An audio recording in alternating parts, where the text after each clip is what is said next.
জানেন পৃথিবীর সবচেয়ে জনপ্রিয় সিনেমা কোনটি? 28 লক্ষ দর্শকদের বিচারে এই সিনেমার IMDb রেটিং 9.3 আউট অফ 10। এবার সিনেমার নামটা জানাই। এই সিনেমার নাম দি শশাঙ্ক রিডিমশন, যা মুক্তি পেয়েছিল 1994 সালে। বিখ্যাত আমেরিকান লেখক স্টিফেন কিং এর লেখা রিতা হেওয়ার্থ অ্যান্ড শশাঙ্ক রিডিমশন উপন্যাস অবলম্বনে সিনেমাটির চিত্রনাট্য লেখেন স্টিফেন কিং ও সিনেমার ডাইরেক্টর ফ্র্যাঙ্ক ডারাবন্ট নিজে। সিনেমার দুই প্রধান চরিত্রে অভিনয় করেছেন টিম রবিন্স এবং মর্গ্যান ফ্রিম্যান। তাদের অসাধারণ অভিনয় কোনোদিন ভুলবার নয়।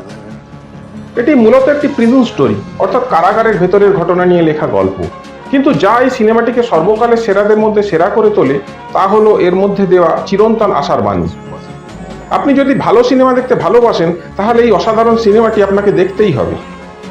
এ বিষয়ে আরও জানতে ডেসক্রিপশনে দেওয়া লিঙ্কে ক্লিক করে আমার মূল ভিডিওটি দেখুন।